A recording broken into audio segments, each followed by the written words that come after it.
All right, it's been a minute since I've done one of these talk to the camera tutorials. Forgive me.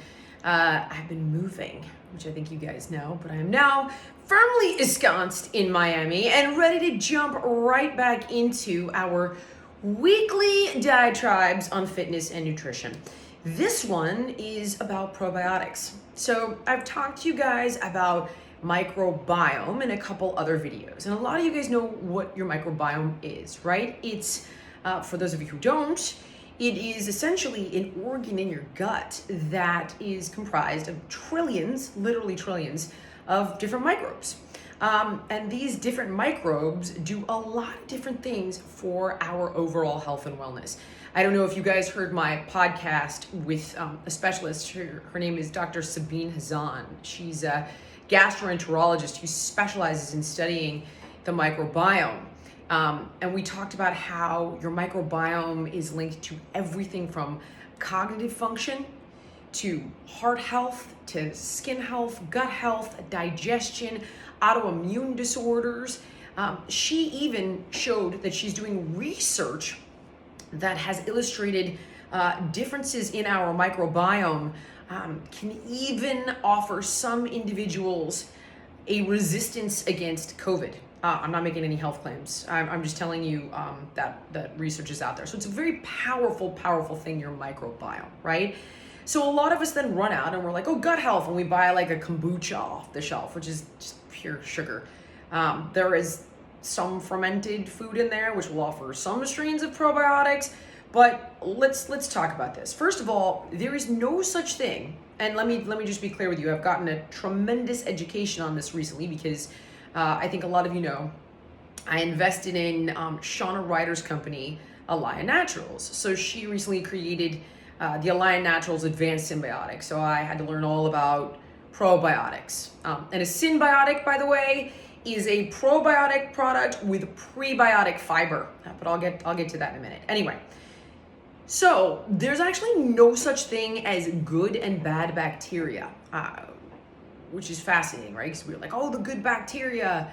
But the reality is that something like H. pylori, when it overgrows, it can cause all kinds of problems in your gut and ulcers. But if you don't have it, it can create all kinds of health problems. The same thing with something called Akkermansia, right? This can create way too many problems when there's too much of it.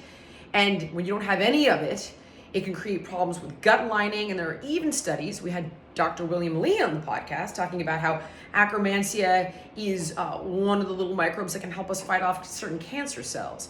So my point here is that there's no such thing as good bacteria and bad bacteria. Bacteria is agnostic, right? The key with microbiome health is balance. That's the key. And when it's imbalanced, it's called gut dysbiosis. When you have an overgrowth of something, too much of something, not enough of something else, that's when the health problems really ramp up, okay?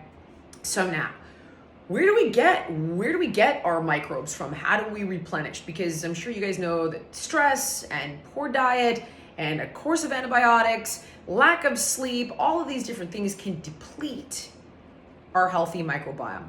The microbes that are serving wonderful health purposes in your gut. Okay.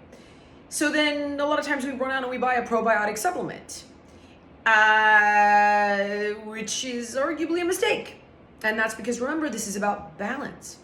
So I want you to think about the following things. Number one, what type of bacterial strains are in your probiotic? So there are generally three origins for these strains. One is food, fermented food, right? Yogurt, kimchi, kefir, and you'll see this with Lactobacillus acidophilus. And a lot of times, right, I'll get to this in a second, but you'll see things that say like a gazillion CFUs, which are units of these little microbes, but they're just adding cheap strains like acidophilus that you can get from yogurt because we think, oh, more is more. Oh my God, 300 gazillion CFUs? Like, that's gotta be better. And by the way, I myself was guilty of that not too long ago. So there's the food-based strains of probiotics, okay? Then there's soil-based strains, SBO. You see this marketed a lot, and quite honestly, it's because easier, in my opinion, it's easier to ship and transport. They're just more shelf stable. However, if you get out in nature, you're getting soil-based spores, right? Especially during spring. If you go to the farmer's market, we used to get a lot more of it back in the day before everything was bleached and scrubbed and, completely sanitized beyond belief. You'd pull a carrot out of the ground and it would have all those good soil-based probiotics on it. So be mindful, maybe grow a few of your own vegetables, go to the farmer's market, wash your foods in water, not crazy chemicals, get organic whenever possible, garden a bit, go for a hike. You'll get the soil-based strains. Eat fermented food, you'll get the food-based strains. Where it is difficult to replenish probiotics are human resident strains. So human resident strains are strains of bacteria that we got from our moms in utero, going through the birth canal, breastfeeding, laying on our parent, right? Sharing good bacteria that's on the skin even. And these are the hardest to replenish. And we've also seen study after study after study that these are the most beneficial to supplement, because things like soil-based spores, when we take them in a supplement, it's not ideal because they do better when they germinate in our mouths from chewing. So human resident strains have shown in many different studies to be the most beneficial for supplementation. Okay, so you want to look for that. The next thing is how many strains are in your product. So there's no research on taking truckloads of strains at the same time. So a product that has like 10 strains or 14 strains is not necessarily better. And remember, this is about balance. So when we're supplementing all these strains at the same time and they're hitting your digestive tract at the same time, they can kind of wreak havoc and make you do the opposite, right? Make you feel gassy, a little indigestion. And in addition, products with a ton of CFUs, right? More units of these microbes, we think better, right? More is better, but it's not. And a lot of times it's because you're getting the cheap stuff that they throw in to bulk up that number. But as I said, this is about balance. So you don't need a billion CFUs of acidophilus. And by the way, you're wasting your money. You get it in a smoothie, your yogurt bowl, right? Cottage cheese. So limit the amount of strains that are in your product. No more than 10 strains in a product, maximum, absolute maximum. You don't need crazy high CFUs. Read the strains. So if there's tons of acidophilus in it, that's usually like a gimmick, right? To kind of trick you into thinking more is more. The next thing is, does the product have a delayed release capsule, which is really important because you want to get these little microbes where they belong. You don't want them getting destroyed in the stomach acid. So we want to get it through the stomach acid into the lower intestine where these guys can do their job.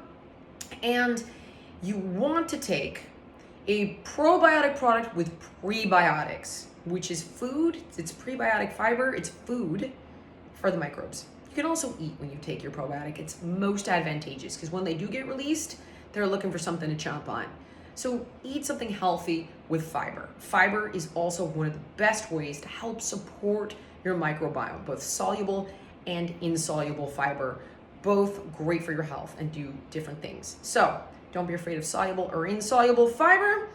And then last but not least, if you're going to buy a probiotic supplement, make sure that it is in glass and it is a dark container because it helps keep moisture out of the product. It helps protect the product from sunlight, which can compromise the integrity of those microbes because they're sensitive.